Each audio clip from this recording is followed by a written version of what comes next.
Matius pasal yang ke-10, hari Jumat tanggal 29 Agustus 2025.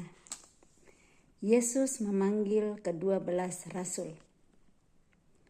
Yesus memanggil ke-12 muridnya dan memberi kuasa kepada mereka untuk mengusir roh-roh jahat dan untuk melenyapkan segala penyakit dan segala kelemahan. Kita lihat di pembacaan sebelumnya ya, Matius 9, bagaimana di situ Tuhan mulai melakukan pekerjaannya ya, di pasal-pasal sebelumnya juga setelah Yesus dicobai di padang gurun 40 hari, Yesus keluar sebagai pemenang menghadapi cobaan iblis, dan sesudah itu Tuhan Yesus mulai melakukan pekerjaannya. Tugas yang Tuhan percayakan, misi yang Bapaknya percayakan kepada dia. Nah, di pasal yang ke-9 kita sudah lihat bagaimana Tuhan Yesus menyembuhkan orang lumpuh. Di situ juga bagaimana menyembuhkan perempuan yang sakit pendarahan, membangkitkan anak kepala rumah ibadat yang sudah meninggal, menyembuhkan mata 2 orang buta, orang bisu disembuhkan, dan di akhir pembacaan kita di Matius 9 bagaimana Tuhan Yesus punya belas kasihan terhadap orang banyak. Ada firman Tuhan yang mengatakan, yang ku kehendaki adalah belas kasihan. Tuhan Yesus mau supaya kita mengikuti teladannya, berbelas kasihan kepada sesama kita. Berbelas kasihan kadang dibutuhkan kerendahan hati, karena belas kasihan kadang menutupi kejengkelannya, karena kadang kita jengkel sekali lihat orang. Tetapi Tuhan, kalau kita minta hati yang seperti hati Yesus, ada lagunya ya, berikan ku hati seperti hatimu. Kita minta hati seperti hati Yesus supaya kita punya belas kasihan kepada sesama kita yang sebenarnya mungkin sangat menjengkelkan kita. Nah, di sini Yesus di pasal 10 Yesus memanggil ke-12 muridnya dan memberi kuasa kepada mereka. Jadi murid-murid Tuhan Yesus ini mendapatkan kuasa dari Yesus. Dan kuasa itu ada tujuannya mereka diberikan. Diberi kepada murid-murid untuk mengusir roh-roh jahat dan untuk melenyapkan segala penyakit dan segala kelemahan. Jadi kuasa diberikan kepada murid-murid Yesus bukan untuk mau pamer-pamer kepada orang banyak, bukan untuk mau lihat nih saya hebat, saya jago, saya lebih pintar dari kalian. Tetapi Tuhan Yesus memberi kuasa itu kepada ke-12 muridnya untuk mengusir roh-roh jahat yang ada di orang-orang yang Tuhan bawa dalam hidup mereka, untuk melenyapkan segala penyakit. Jadi bukan cuma 1-2 penyakit, segala penyakit mereka diberikan kuasa untuk melenyapkan itu. Dan juga segala kelemahan apapun Tuhan sudah berikan kuasa kepada ke-12 muridnya ini. Nah, ini kita lanjutkan ayat yang kedua. Inilah nama ke-12 rasul itu. Pertama, Simon yang disebut Petrus dan Andreas saudaranya. Kita ingat ya bagaimana Tuhan Yesus memanggil mereka pertama kali. Dan Yakobus anak Zebedeus dan Yohanes saudaranya. Filipus dan Bartolomeus, Thomas dan Matius pemungut cukai, Yakobus anak Allah dan Tadeus, Simon orang Selot, dan Yudas Iskariot yang mengkhianati dia. Saat saya baca firman ini, saya lihat semua ditulis-tuliskan dan ya. Kok enggak ditulis aja Simon, Andreas, Yakobus, Yohanes, Filipus, Bartolomeus, Thomas ya. Jadi saya baca sebelumnya, sebelum berbagi sekarang. Nah, ini ditulis, coba lihat dari atas mulai dari ayat 2 itu. Inilah nama ke-12 rasul ini. Pertama Simon yang disebut Petrus dan Andreas saudaranya. Itu sepasang ya, Simon dan Andreas. Dan Yakobus anak Zebedeus dan Yohanes saudaranya. Yakobus dan Yohanes sepasang lagi.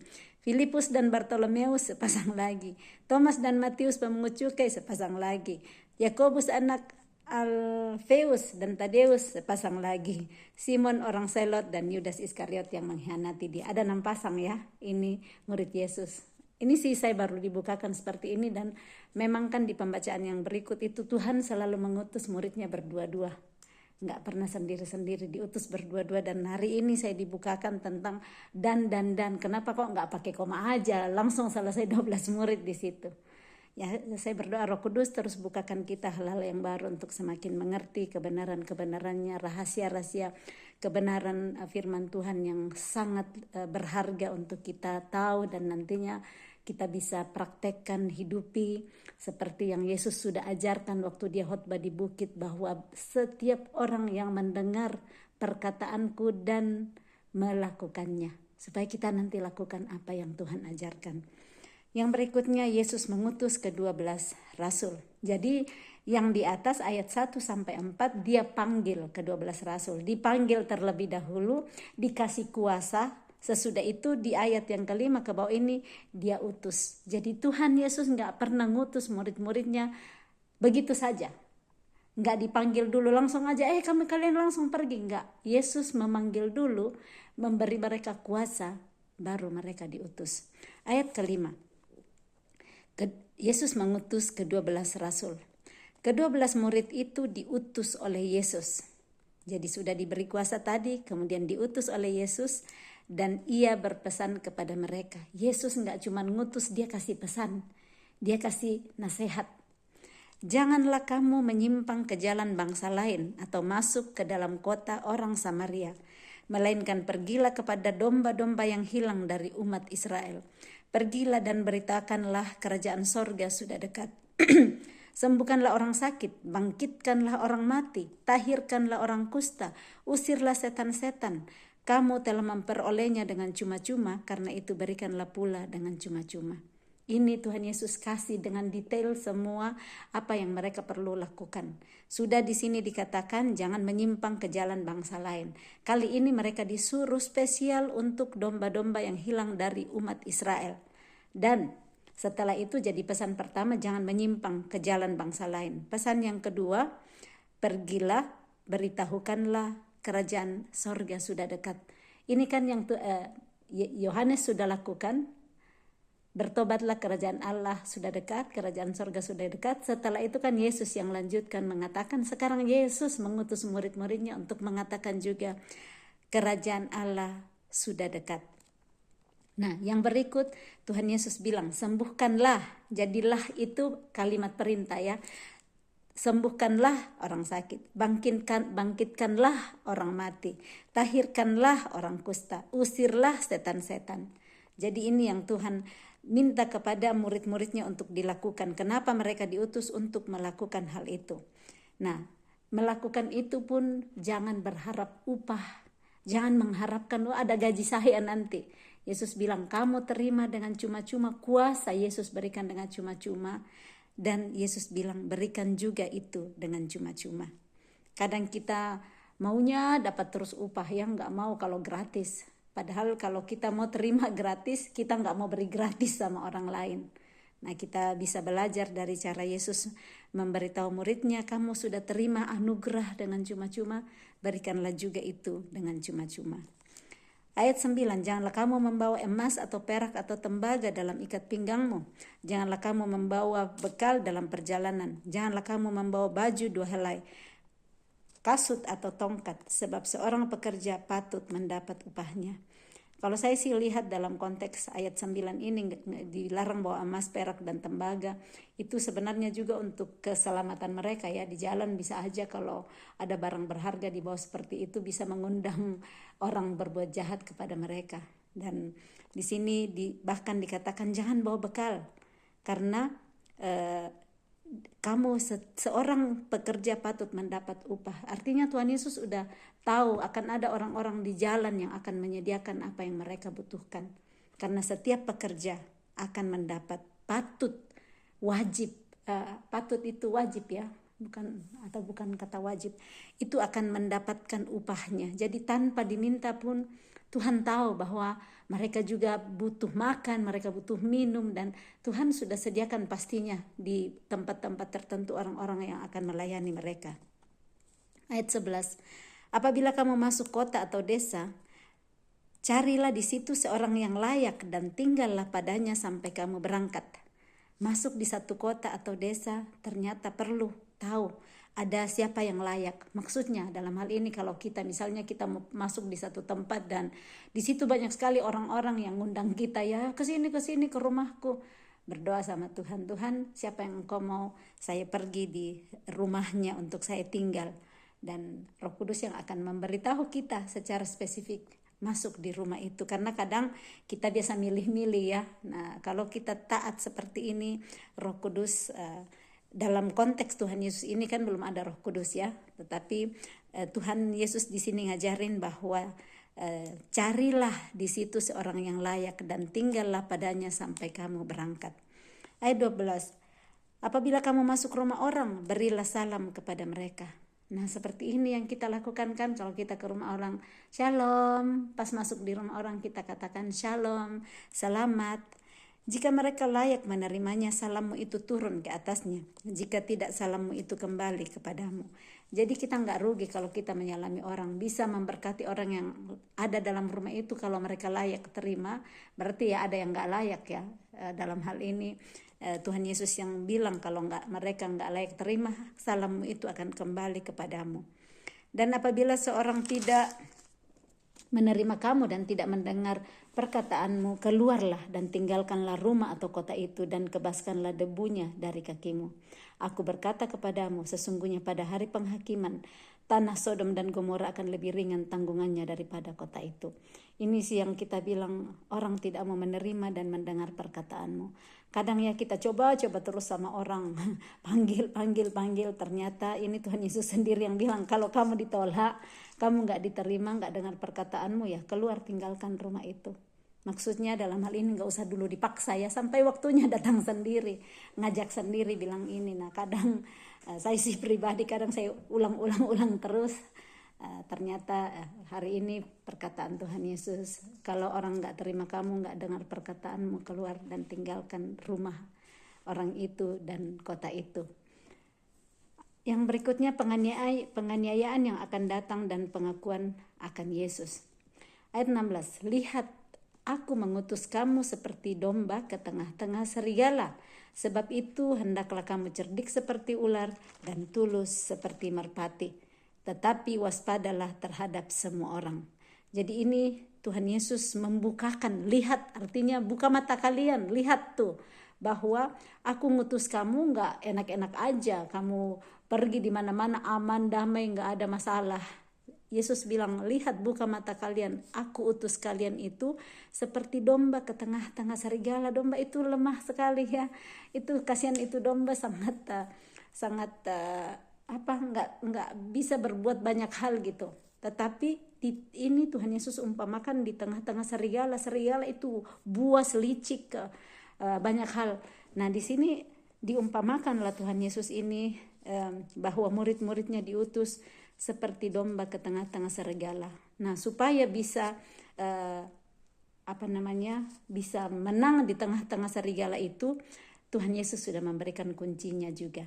Sebab itu hendaklah, haruslah, supaya kamu bisa survive di tengah-tengah serigala, hendaklah kamu cerdik seperti ular dan tulus seperti merpati, tetapi waspadalah terhadap semua orang. 3 kata ini perlu kita ingat, cerdik, tulus, dan waspada. Karena kalau kita cerdik-cerdik saja, kita egois, kita cuma mau untuk kitanya saja yang menang, kita merugikan orang lain. Kalau tulus-tulus saja, kita bisa dibodoh-bodohin orang.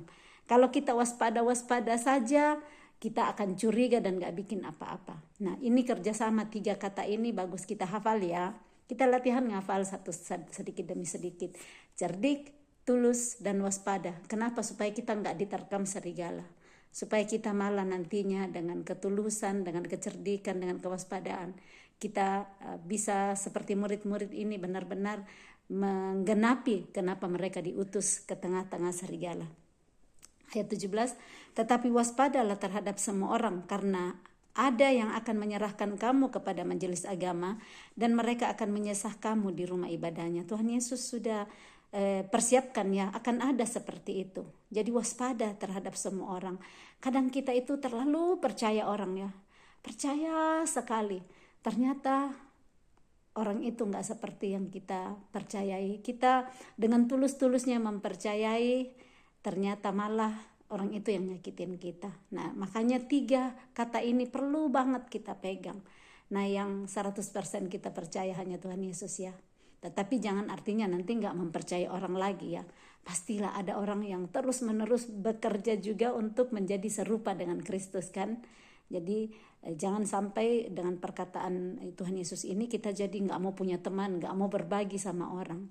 Jadi kita akan diberikan hikmat oleh Roh Kudus untuk yang mana, kepada siapa kita perlu percaya, tetapi kita tetap waspada. Jangan sembarangan saja memberikan mutiara ke mulut babi, membongkar semua kisah-kisah kita ke setiap orang, tetapi percayakanlah kepada orang-orang yang Roh Kudus taruh di hati kita. Ayat 18.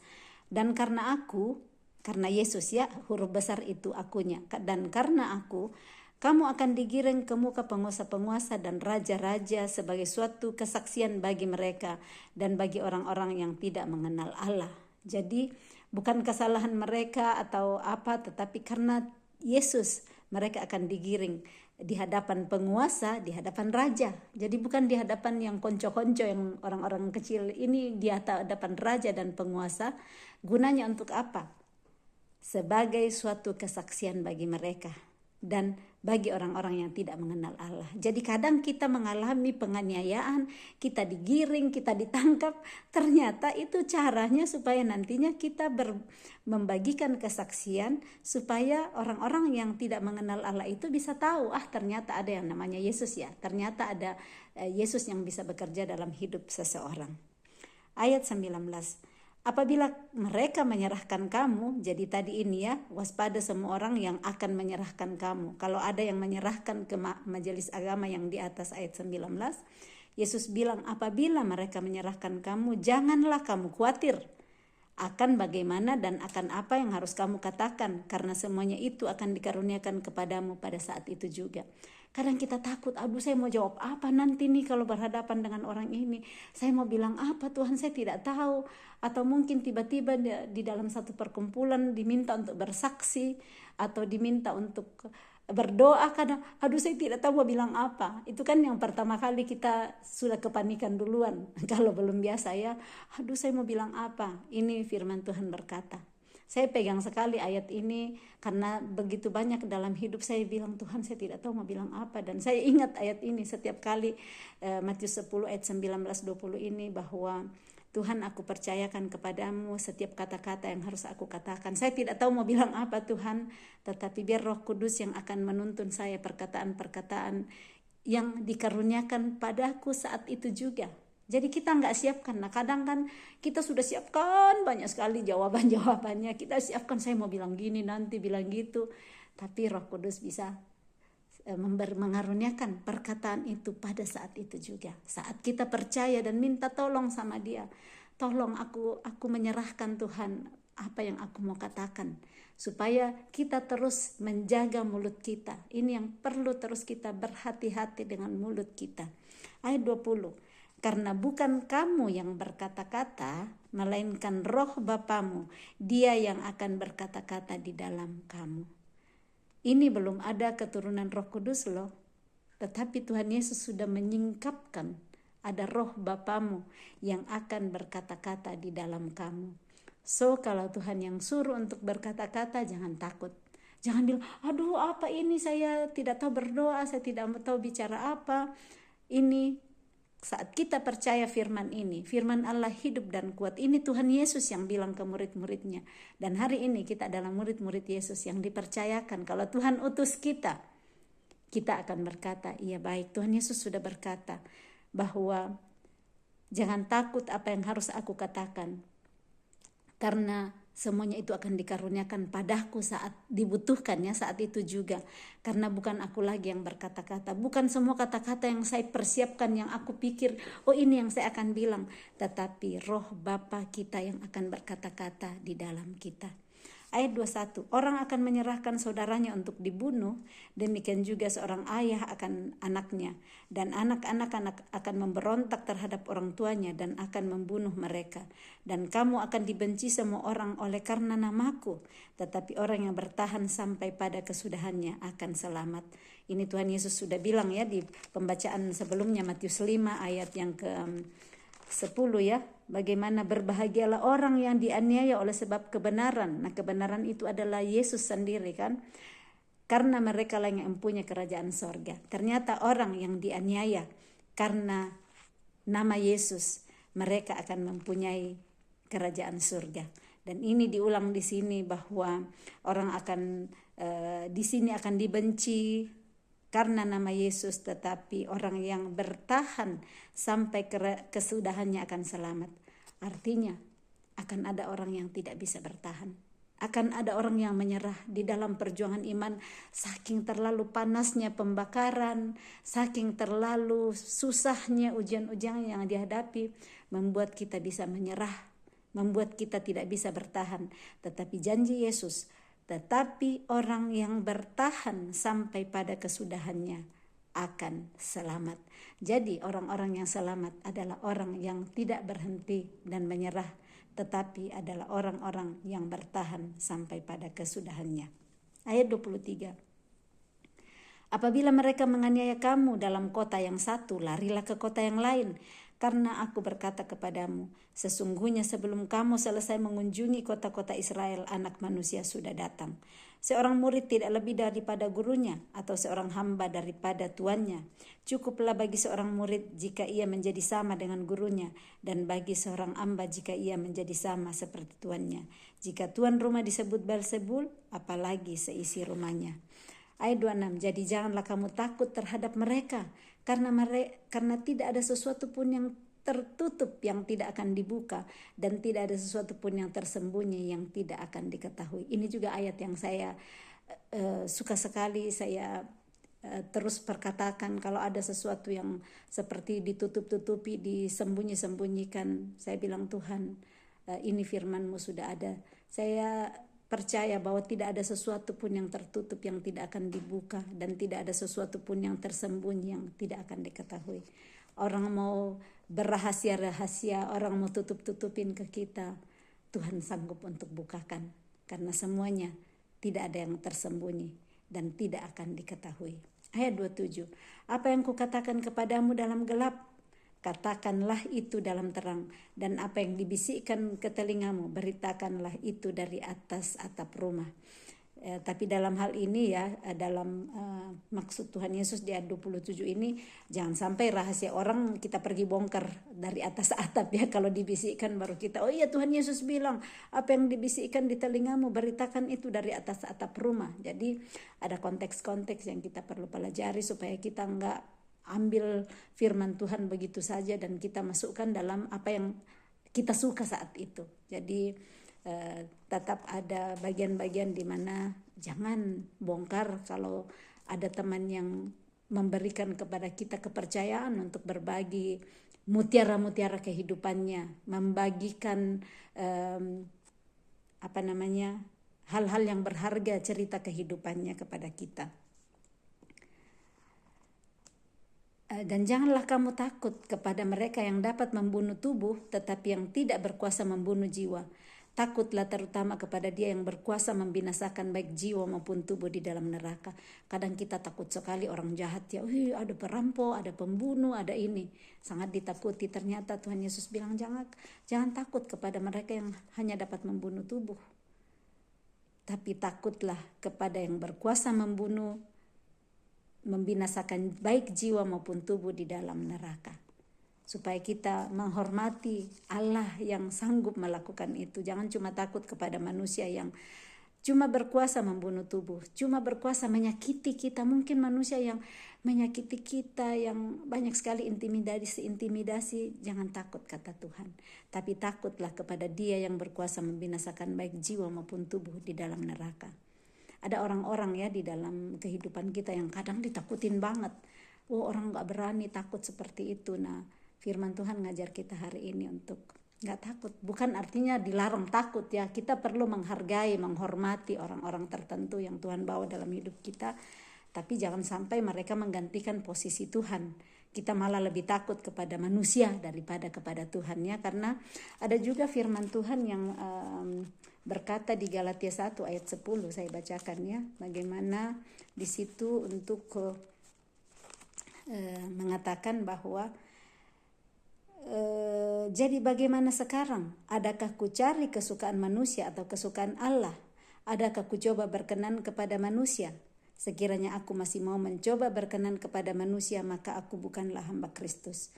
Ya, jadi kita apakah mau berkenan kepada manusia, takut kepada manusia, tetapi tidak kepada Tuhan. Nah, yang utama adalah aku mau berkenan kepada Tuhan. Kita lanjutkan pembacaan berikutnya. Bukankah burung pipit, ayat 29. Bukankah burung pipit dijual 2 ekor seduit, namun seekor pun daripadanya tidak akan jatuh ke bumi di luar kehendak Bapamu. Dan kamu rambut kepalamu pun terhitung semuanya. Sebab itu janganlah kamu takut, karena kamu lebih berharga daripada banyak burung pipit. Begitu banyak ketakutan dalam hidup kita, dan Tuhan berjanji bahwa ini burung pipit yang dijual 2 ekor seduit, tapi seekor pun daripadanya tidak akan jatuh ke bumi di luar kehendak Bapa. Rambut pun, sehelai rambut pun tidak akan ada jatuh semua tanpa kehendak Tuhan. Semuanya terhitung oleh Tuhan. Jadi kita lihat betapa berharganya kita di hadapan Tuhan. Jangan kita khawatir itu khotbah di bukit, Tuhan sudah bongkar semua di Matius pasal 6 ya. Untuk tidak khawatir untuk makanan, pakaian, untuk tempat tinggal, tetapi tetap cari dahulu kerajaan Allah dan kebenarannya, maka semua itu akan ditambahkan kepada kita. Ayat 32, setiap orang yang mengakui aku di depan manusia, aku juga akan mengakuinya di depan Bapakku yang di surga. Tetapi barang siapa menyangkal aku di depan manusia, aku juga akan menyangkalnya di depan Bapakku yang di surga.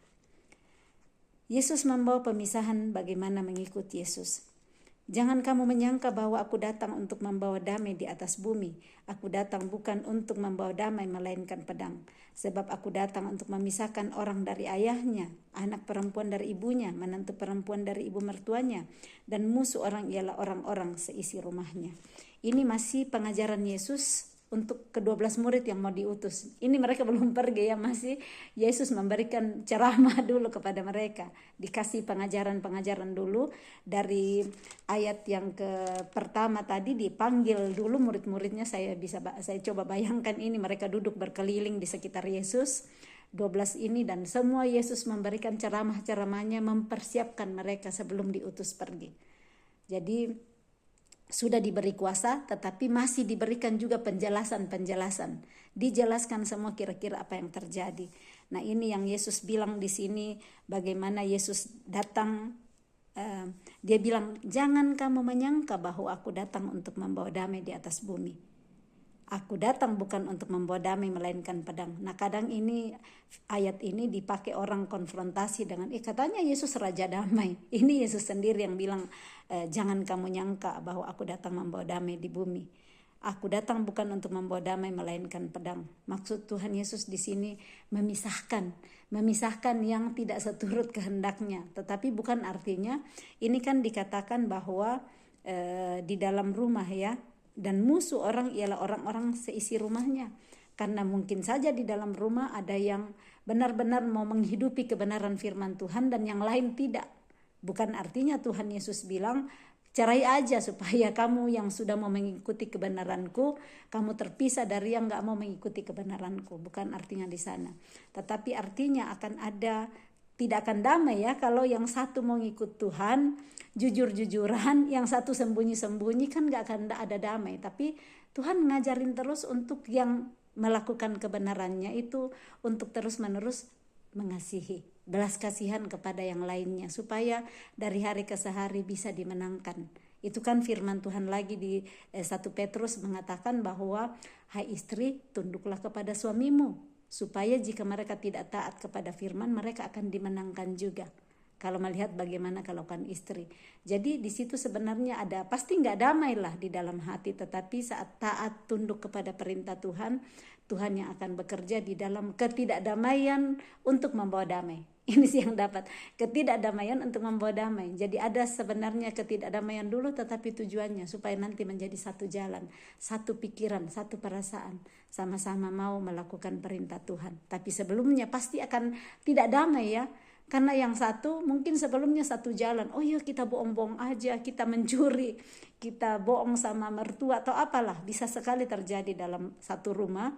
Anak-anak pun diajar. Saya bilang gini karena saya ngalamin dulu, saya ingat kalau biasa dulu banget waktu saya baru datang, anak-anak masih kecil, masih di Swiss, kalau ada saya bekerja menjadi cleaning service di apartemen-apartemen di sini ya, dan saya malu kalau teman-teman saya tahu kalau saya cleaning service. Saya tidak mau mengakui, saking ya itulah, kalau kita masih kesombongan, egois, saya nggak mau teman-teman saya tahu saya membersihkan gitu. Jadi kalau ada yang telepon, kalau ada teman mau cari, saya bilang jangan bilang ya kalau saya pergi membersihkan. Itu kan mengajar dalam rumah saya ngajar bohong. Nah setelah saya mulai ngikut kelas pemuridan, saya mulai tahu kebenaran bahwa semua yang saya lakukan itu salah. Padahal saya kan sudah ke gereja dulu, tapi saya bohong-bohong. Jadi terbongkar semua ini. Saya malah ngajar bohong ke anak saya, suami saya bilang jangan bilang ya kalau saya ini. Dan setelah mengenal kebenaran, saya mulai jujur. Saya mulai bilang kalau ada seperti ini, bilang yang sebenarnya. Nah, kan akan ada pertengkaran. Dulu mama kan bilang begini, kalau ada mama begini.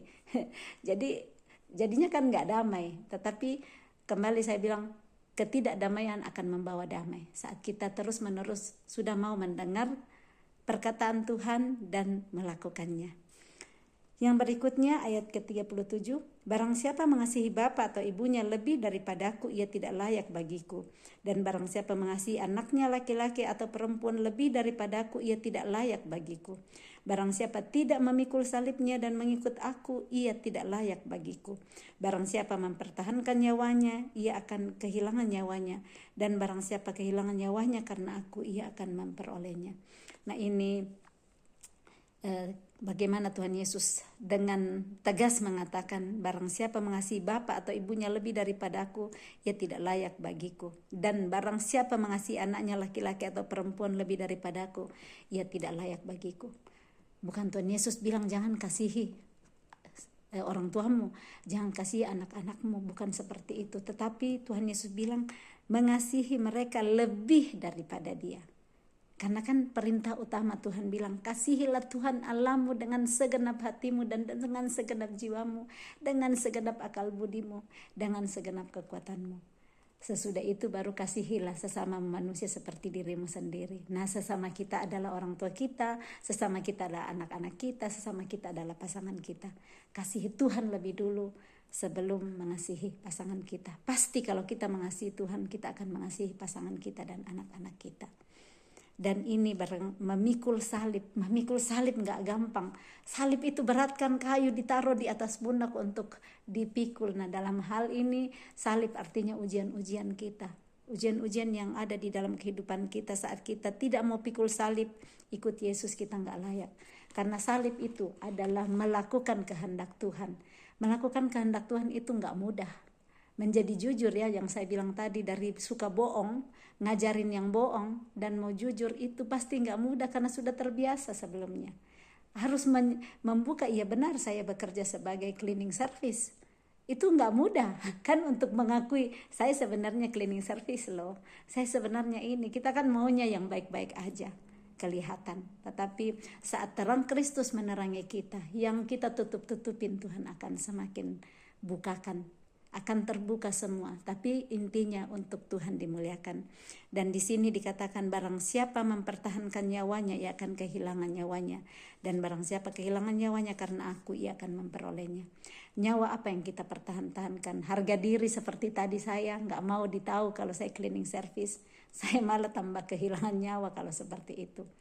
Apakah kita mau mempertahankan apa saja yang menjadi nyawa kita? Tuhan Yesus berkata dia akan kehilangan. Tetapi kalau kita rela kehilangan nyawa kita karena Yesus, kehilangan nyawa, nggak apa-apa, saya rela